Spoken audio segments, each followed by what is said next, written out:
Deputy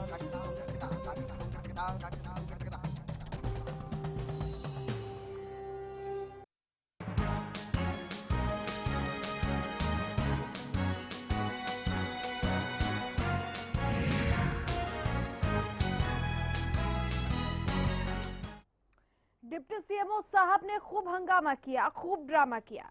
ऐसा क्यों किया, किसी के पास जवाब नहीं है, लेकिन जो किया वो कतई भी अच्छा नहीं किया किसी भी नजरिए से। नमस्कार, मैं हूं रेणु कैलाश, आप देख रहे हैं खास खबर। आज खास खबर में बात करेंगे डिप्टी सीएमओ की सरकार को दी गई चुनौती की। इनेलो का हूँ और रहूंगा। कोई भी आता रहे पार्टी में, मेरे को लड़ना किससे, मैं जीतूंगा।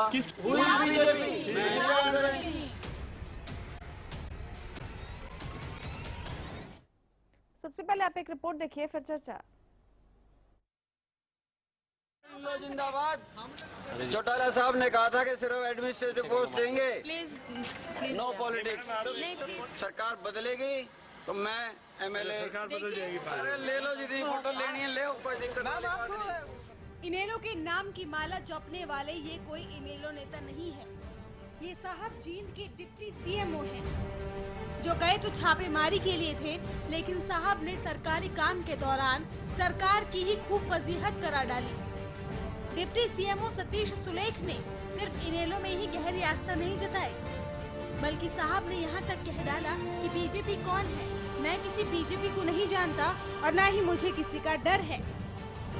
फतेहाबाद में डिप्टी सीएमओ का हाई वोल्टेज ड्रामा। छापेमारी के दौरान इनेलो जिंदाबाद के नारे लगाए। इनेलो विधायक की मौजूदगी में खुद को बताया इनेलो कार्यकर्ता। कैप्टन अभिमन्यु के खिलाफ नारनौन से चुनाव लड़ने की जताई इच्छा। डिप्टी सीएमओ ने कहा, अगली सरकार में सीपीएस बनूंगा, इनेलो पार्टी से लड़ूंगा चुनाव। मैं नहीं जानता कौन है बीजेपी, अभी सरकारी नौकर हूं, अगली बार सरकार जरूर बदलेगी। चौटाला साहब ने कहा था कि सिर्फ एडमिनिस्ट्रेटिव पोस्ट देंगे, नो पॉलिटिक्स। एसीएस बनूंगा अगली सरकार में। सर कौन सी पार्टी से बिलोंग करते हैं सर? कौन सी पार्टी से बिलोंग करते हैं? इनेलो जिंदाबाद। सर किसके खिलाफ लड़ोगे? किसके खिलाफ लड़ोगे? इलेक्शन लड़ना चाहोगे सर? कोई भी आता रहे पार्टी में, मेरे को लड़ना किससे, मैं जीतूंगा। किसकी पार्टी? कौन सी पार्टी है सर? इनेलो से। बीजेपी के खिलाफ लड़ोगे सर? बीजेपी मैं नहीं जानता, अभी मैं किसी के नहीं, अभी सरकारी मुलाजिम हूँ, अब बीजेपी का सरकारी नौकर हूँ। सरकार बदलेगी तो मैं एमएलए। सरकार बदल जाएगी, बदलेगी 100%। I am not afraid of transfer, I am not afraid of anything। अगर कोई रोना नहीं ना, उसका रोने की बात नहीं कर रहा सर, मैं तो बस इस खुशी में आया हूँ। कैसे आप मेरे को तो मालूम पड़ा, जीन से पूछा आपकी पृष्ठभूमि आरएसएस की है मेरी। सर मैं अभी अपनी गर्दन काट दूंगा अगर मैं बीजेपी का हुआ तो। अब आपको पूरा मामला बताते हैं। जानकारी के मुताबिक स्वास्थ्य विभाग को रणधीर नाम के शख्स के बारे में शिकायत मिली थी। शिकायत थी कि रणधीर पैसे लेकर लिंग जांच कराता है। स्वास्थ्य विभाग की टीम ने एक महिला को फर्जी ग्राहक बनाकर भेज दिया। आरोपी रणधीर ने उस महिला से 25,000 रुपए लिए। महिला को आरोपी बालाजी डायग्नोस्टिक ले गया, जहां उसकी कोख में पल रहे बच्चे की लिंग जांच कराई गई। स्वास्थ्य विभाग की टीम ने आरोपी को धर दबोचा। इस जांच अभियान में जींद और फतेहाबाद की टीमें भी शामिल थी। जब स्वास्थ्य विभाग की टीम ने अल्ट्रासाउंड केंद्र पर कार्रवाई करनी चाहिए, शहर की ज्यादातर चिकित्सक स्थानीय इनेलो विधायक को बुलाकर एकजुट हो गए। इस दौरान डिप्टी सीएमओ ने जमकर ड्रामा किया। डिप्टी सीएमओ के इस हाई वोल्टेज ड्रामे के बाद कई सवाल उठ रहे हैं। डिप्टी सीएमओ ने ये ड्रामा क्यों किया? क्या डिप्टी सीएमओ साहब ने शराब पी रखी थी? क्या ऑन ड्यूटी किसी पार्टी का प्रचार करना सही है? क्या है डिप्टी साहब के इनेलो के गुणगान करने के मायने? क्या अफसर राजनीतिक पार्टियों से प्रभावित होते हैं? क्या प्रदेश में अफसरशाही बेलगाम है? फतेहाबाद से जितेंद्र मोगा के साथ ब्यूरो रिपोर्ट, हरियाणा न्यूज। और डिप्टी सीएमओ सतीश सुलेख हमारे साथ खुद जुड़ गए हैं फोन लाइन पर। सतीश जी, जो कुछ भी आपने किया, क्या वो जायज मान रहे हैं आप? क्या ऑन ड्यूटी किसी का प्रचार करना ठीक लगा आपको? ऐसा है जी, ऑन ड्यूटी मैंने जो कुछ किया बिल्कुल सही किया था, रेड के हिसाब से। और जब एमएलए साहब वहाँ पे आए थे, वहाँ के लोकल जो एमएलए हैं उनके साथ मॉब भी था, उनका पूरा जो कार्यकर्ता वगैरह और आईएमए के डॉक्टर्स वगैरह भी, मेरे ऊपर बहुत प्रेशर बनाया गया कि ये केस वापस किया जाए। जो कि मैं बेटी बचाना चाहता हूँ और बेटी बचाता हूँ। तो मैंने उनको कहा कि जी ये तो केस जो होगा, हमने कागज तैयार करके सीएमओ फतेहाबाद को दे दिए हैं, आगे कार्रवाई वो करेंगे। फिर जब बाहर एमएलए साहब जाने लगे, मैंने उनसे नमस्ते की, बाहर जाके हाथ मिलाया उनका, उनसे, और उनका धन्यवाद किया मिलने का, मुलाकात होने का। वहां पे फिर किसी ने, जब वो निकल गए तो भीड़ में से किसी ने मेरे को कहा, डॉक्टर साहब बीजेपी की गवर्नमेंट, अब आप खामियाजा भुगतने के लिए तैयार रहना। क्योंकि उन लोगों को ये मालूम था कि मैं INLD का हूँ, तो उन्होंने मेरे को खामियाजा भुगतने के लिए तैयार रहना। मैंने ऐसा है खामियाजा। आप एक सरकारी अफसर हैं सर, आप ऑन ड्यूटी किसी पार्टी का प्रचार कैसे कर सकते हैं? आप मुझे प्रचार नहीं कर रहा ना, मेरे को उकसाया गया, बोले आप, हम बीजेपी के हैं, की सरकार है, आप अब खामियाजा भुगतने के लिए तैयार रहना।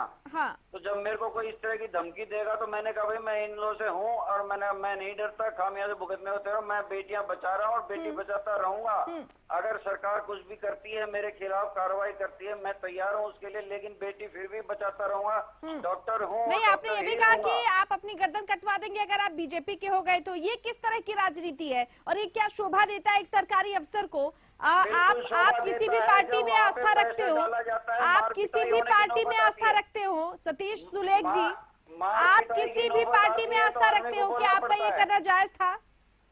मैं यही तो कह रहा हूँ, जब मार पिटाई की नौबत आ गई वहाँ पे, तो मेरे को और क्या, मैं अपने बचाव में क्या करूँगा? मैं बोलूंगा तो सही। आप सुरक्षा व्यवस्था को, आप पुलिस प्रशासन को सूचित कर सकते थे, आपको किस बात का खतरा था वहाँ पर? पुलिस प्रशासन तो सुरक्षा के लिए कहता, इतनी देर में तो मार। अच्छा, किस बात का खतरा था वहाँ पर आपको? आप क्या करने वहाँ पर गए थे, आप मुझे बताइए, आपको किस बात का खतरा था? डाली थी, एमएलए साहब उस केस को दबाने के लिए आए थे।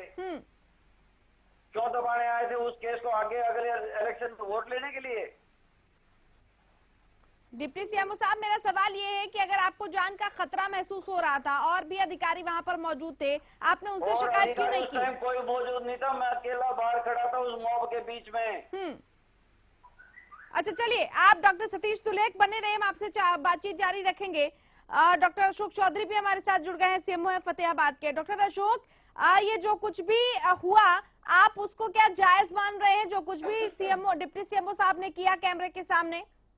देखो, ऐसा है, मैं का ऑफिस में बैठा था, अपना काम कर रहा था, ये डॉक्टर साहब जा रहे थे और इनकी पत्रकार वगैरह जो और भी लोग इकट्ठे हो रहे थे वहाँ, उनसे क्या बात हुई डिटेल में सारी चीज मुझे नहीं पता। ये तो अभी सुनने में मिल रहा है मुझे डॉक्टर साहब की बात से। आपको इससे पहले मामले की जानकारी नहीं थी? जब ये चले गए थे, जब मेरे क्लास 4 ने बताया था कि डॉक्टर साहब वो पत्रकार और डॉक्टर साहब की वो बात कर रहे थे, बोले ये पार्टी का या जो भी, उसमें क्लास 4 ज्यादा नहीं बता पाया। मैं कोई बात नहीं, वो तो ये तो प्रेस कॉन्फ्रेंस खत्म होने के बाद में हो सकता है मजाक कर रहे हैं आपस में, जो भी बात हो इनकी। ये आपको मजाक लग रहा है डॉक्टर अशोक चौधरी? ये जो खुलेआम कैमरे के सामने जो कुछ भी कर रहे हैं डॉक्टर सतीश सुलेख, एक जिम्मेदार अधिकारी का इस तरह का रवैया और कैमरे के सामने इस तरीके से किसी पार्टी का जमकर प्रचार करना। किसी पार्टी का प्रचार मेरे सामने नहीं करा इन्होंने, ना किसी ने कंप्लेंट करी है। कोई कंप्लेंट आपके पास नहीं आई तो कोई कार्रवाई भी नहीं की जाएगी?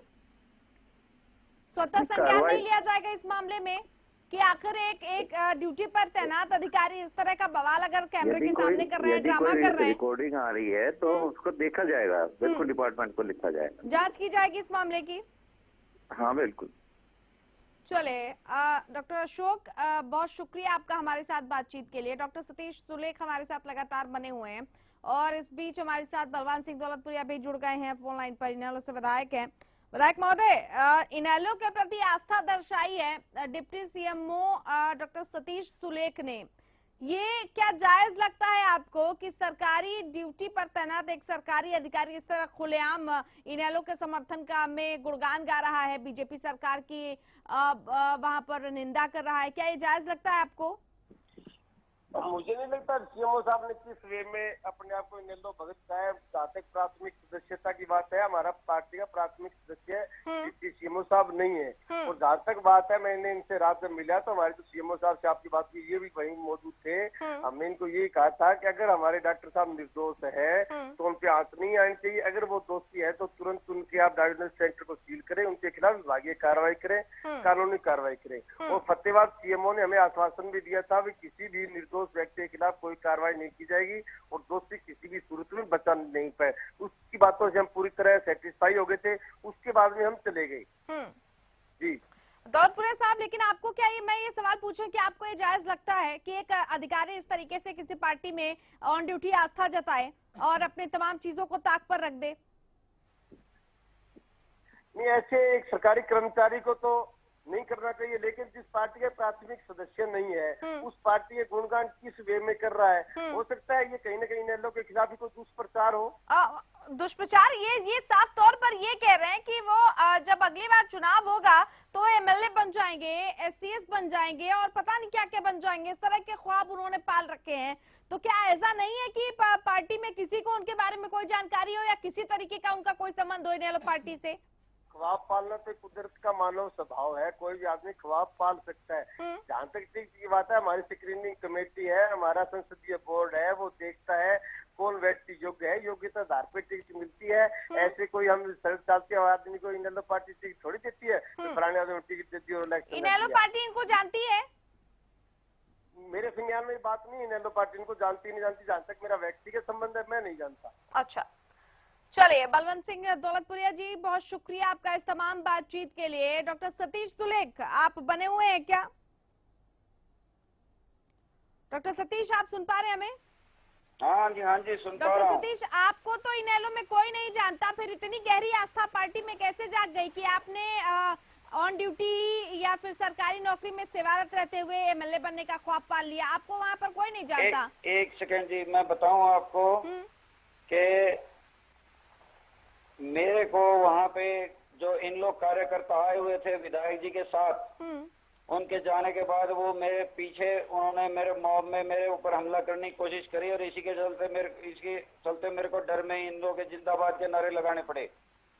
किसके पार्टी के विधायकों के समर्थकों ने हमला किया? इन लो विधायक नहीं है जो वहाँ के हैं, फतेहाबाद के हैं, बलवान जी, बलवंत सिंह इनके दौलतपुरिया साथ की बात कर रहे कार्यकर्ता हैं? आए हुए थे और उन लोगों ने मेरे चारों तरफ घेरा डाला था और इसीलिए डर के मारे मेरे को इन लोगों का जो है मेरे को समर्थन करना पड़ा।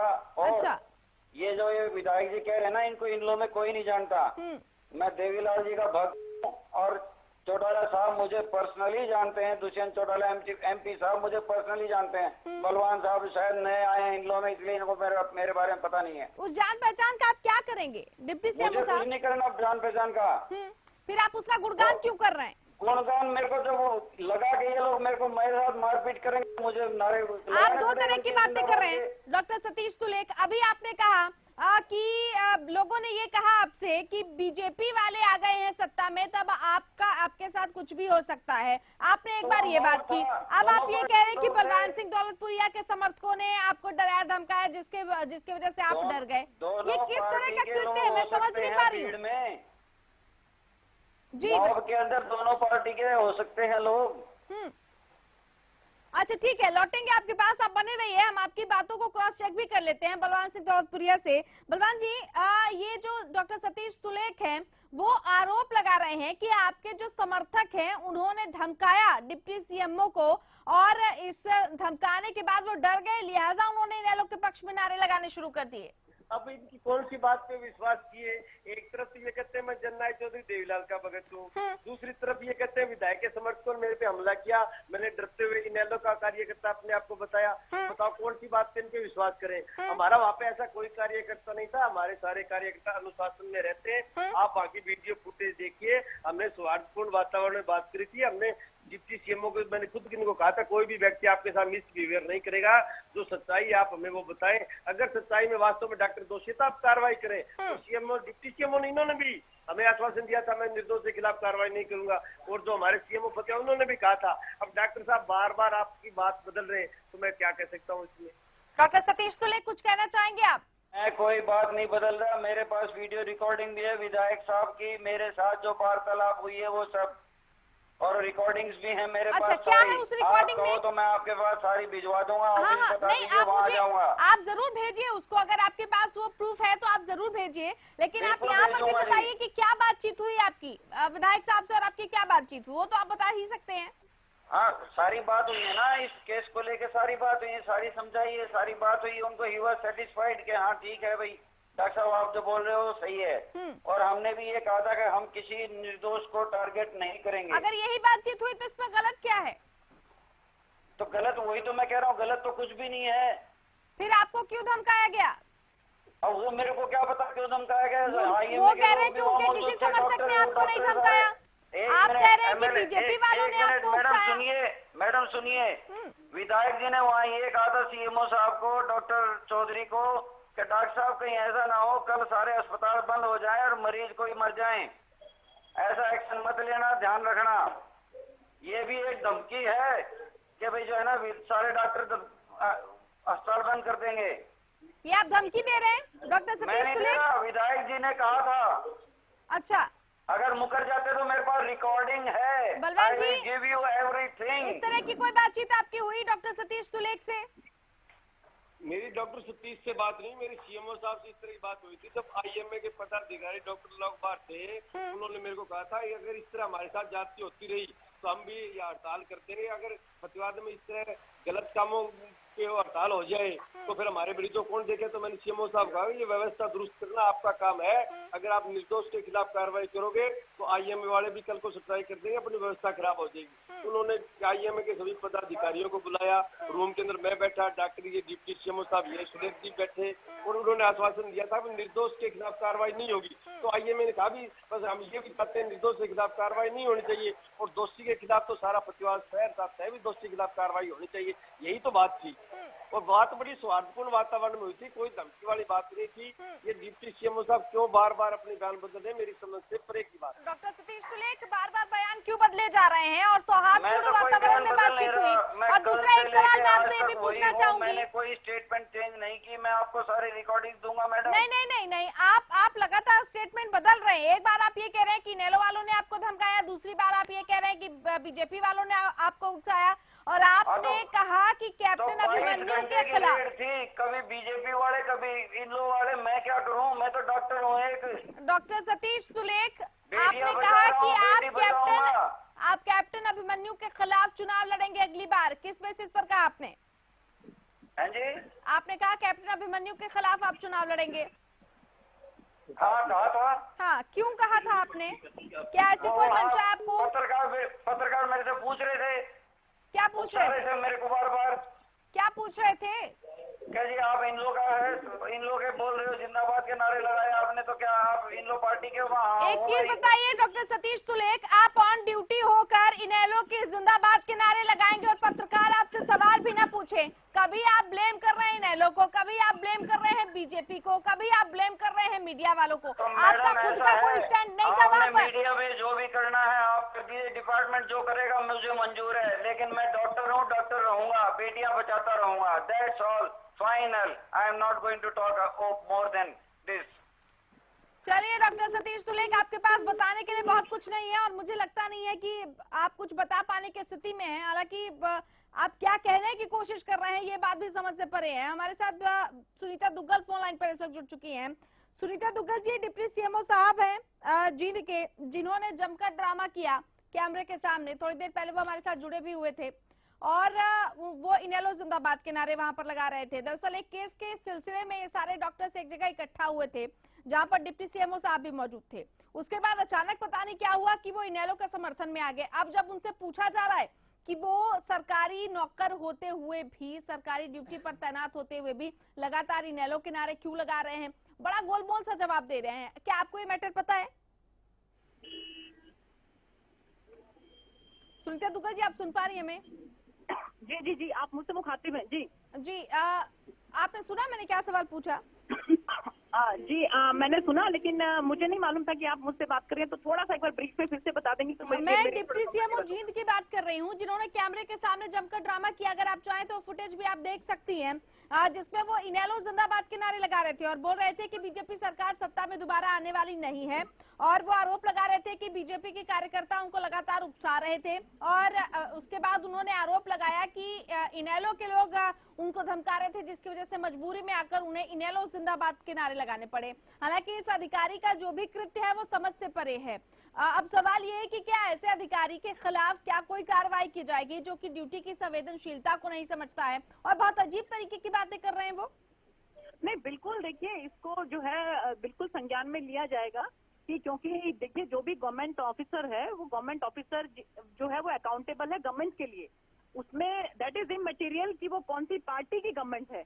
और अगर कहीं गवर्नमेंट सर्विस में रहते हुए अगर कोई किसी पर्टिकुलर किसी पार्टी विशेष के बारे में बात करता है तो जरूर उसके बारे में संज्ञान लिया जाएगा। हम तो देखिए, हमारी सरकार जो है भारतीय जनता पार्टी की सरकार, तो इवन हम लोग तो किसी को ये भी नहीं कहते कि आप अगर सरकार के उसमें है तो आप हमारी भारतीय जनता पार्टी के नारे लगाइए, क्योंकि भारतीय जनता पार्टी के नारे लगाने के लिए जनता काफी है, उसके कार्यकर्ता काफी हैं। और अगर कोई सरकारी जो है अधिकारी होते हुए या सरकारी कर्मचारी होते हुए किसी पार्टी विशेष के नारे लगाता है, चाहे मैं तो बल्कि कहूंगी कि भारतीय जनता पार्टी के ही क्यों ना लगाए, उसको बिल्कुल जो है नोटिस में लिया जाएगा, उसके सीनियर ऑफिसर से जो है बात की जाएगी। चलिए मैम, बहुत शुक्रिया आपका इस बातचीत के लिए। डॉक्टर पंकज, समय मैं आपको नहीं दे पाई, उसके लिए मैं माफी चाहती हूँ, लेकिन फाइनल कमेंट मेरा आपसे ही होगा। ये पूरा जो विषय है, इस पूरे विषय को आप कैसे देख रहे हैं? क्या था, क्या है, और ये क्या कहने की कोशिश कर रहे थे डॉक्टर सतीश सुले? किस मानसिक अवस्था से गुजर रहे हैं, समझ से परे है। देखिए, इस एपिसोड से एक बात तो स्पष्ट तौर पर आ रही है, और ये जो सुलेख साहब ने अपने विचार व्यक्त कर दिए पब्लिकली। हाँ।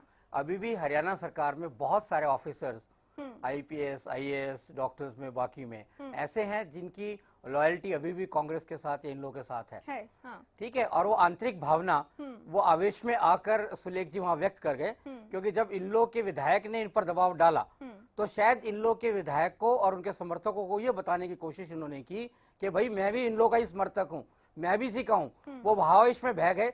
शायद उनको ये मालूम नहीं था कि सारी चीजें रिकॉर्ड भी हो रही है और लोग उनको बुला बुला कर उकसा रहे हैं। तो उन्होंने उस इन लोग विधायक के प्रेशर में आके जो उन्होंने स्टेप वापस लिया, उसको रिएक्ट करने के लिए उन्होंने ये भाषाएं बोल दी उस समय।